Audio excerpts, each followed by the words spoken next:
Hello guys, what is up? My name is Dan the Delight, and today I'm bringing you a Ryan Gravenberch FC26 player review. This is the Thunderstruck version of the card, 87 rated central defensive midfielder. He can also play as a central midfielder, as most of the CDMs can. He's got 6 play styles on the card there, which we will get through in just a moment, and we'll go through the best chemistry style for him as well.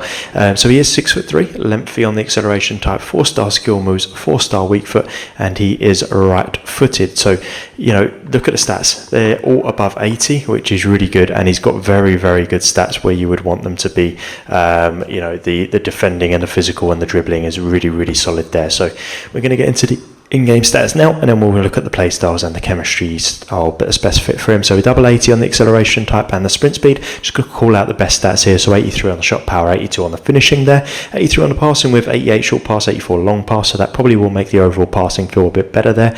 88 on the dribbling with 89 ball control, 90 on the dribbling, 90 on the composure.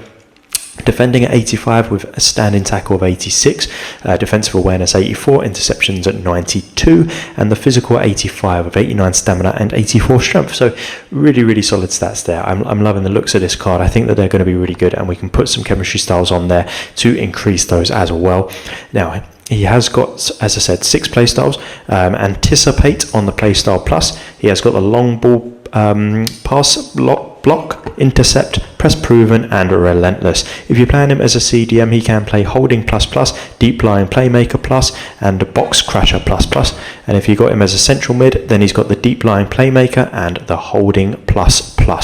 So just looking at the stats there, and just based off his gold card a little bit as well, I think shadow is the best for this card. If you put a shadow on, it does increase that pace up to an 86 and gives a double 86 for the acceleration and sprint speed, which I think is phenomenal. If you're playing him as a CDM, then the defend will go up to 89 with 95 on the interceptions, 89 standing tackle, 91 sliding tackle.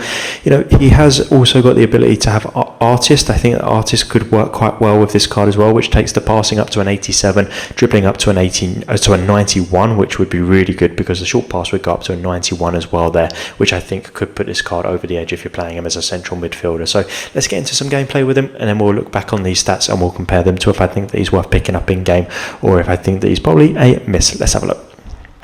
Alright, so we've got Ryan Gravenberch playing here in the central midfield position. Now, I know that his inform, I was looking at his Team of the Week card fairly recently, and the price of that one has dropped drastically. So, you know, this card is better than that one. I did use that one as well. I think I've done a review on that card, actually, and this one is definitely a better card. Night and day. Like, this card is tremendous. So his pace was really, really good. For a central midfielder, you don't normally get this sort of pace, but look at that. He's just run it straight away from the defenders, and he's not looking like he's going to slow down anytime soon. Puts the ball in the back of the net. That is the sort of thing that a striker would do. Now, he didn't do that regularly, but when he did do it, and if you can get him into your game to do that, if that's the sort of style that you play with, where you want your central midfielders to be more attacking, then he is the man for you. He will definitely be able to do that. And that brings me kind of onto his passing there. So that pass there that you just saw was something that he was doing pretty regularly, just feeding through to my strikers.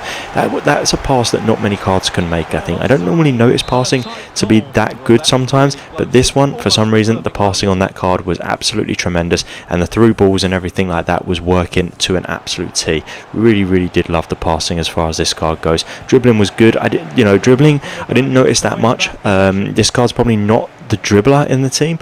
He is the pace to shoot, the part, basically everything but dribbling, if I'm completely honest. So that is not a bad thing at all, because you will probably have other cards that are really, really good as far as the dribbling goes. Tackling was solid as well. If you got him in the central midfield position and he can win that ball in that area and then feed through to your strikers or central attacking midfielder, then you are onto a winner, because that is exactly what you're wanting as far as a central midfielder goes. Gets a bit unlucky with that one there, but that was an outlier rather than a common thing that happened with this card. Physical was good as well. I think physical and defending kind of goes hand in hand. If you're good at one, you're probably good at the other, and yeah, he was really good at both of those things. So another through ball coming here probably. I can't actually remember what we do here. Maybe not. I'm just kind of playing around. There we go. Beautiful through ball, and I'm sure we put the ball in the back of the net. Let's get back into some in-game stats, and we'll compare them to how I felt in the actual gameplay, and I'll let you know if I think that he's worth picking up.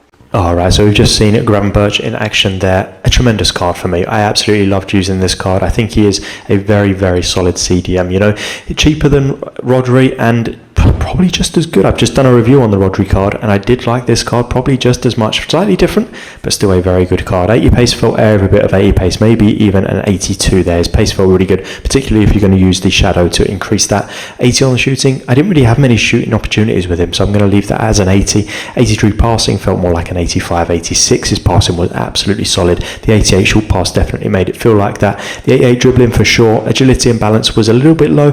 It did feel pretty much as the base stats say there, to be honest, but an 88 dribbling on the ball felt really solid. 87 defending I'm going for. I think his defending felt better than 85. Head and accuracy is the only thing that's preventing that from being higher anyway. And then 85 on the physical. You know what, I think that his physical actually felt a little bit better than the 85. I'm going to bring that physical up to an 86, 87. I think that he felt strong. Didn't realise that he was getting pushed off the ball or anything like that. So yeah, I'm going to go there. So, you know, a really solid card, slightly cheaper than the Rodri one. You know, his team of the week went really high and then dropped, and I'm thinking that the same might happen with this one. He's very expensive at the moment, but look out for that price to decrease. So hopefully you liked the video. If you did, please do give it a thumbs up. Hit the subscribe button for more videos like this. There's loads of FC 26 player reviews on my channel. As always, guys, thank you for watching. Bye bye.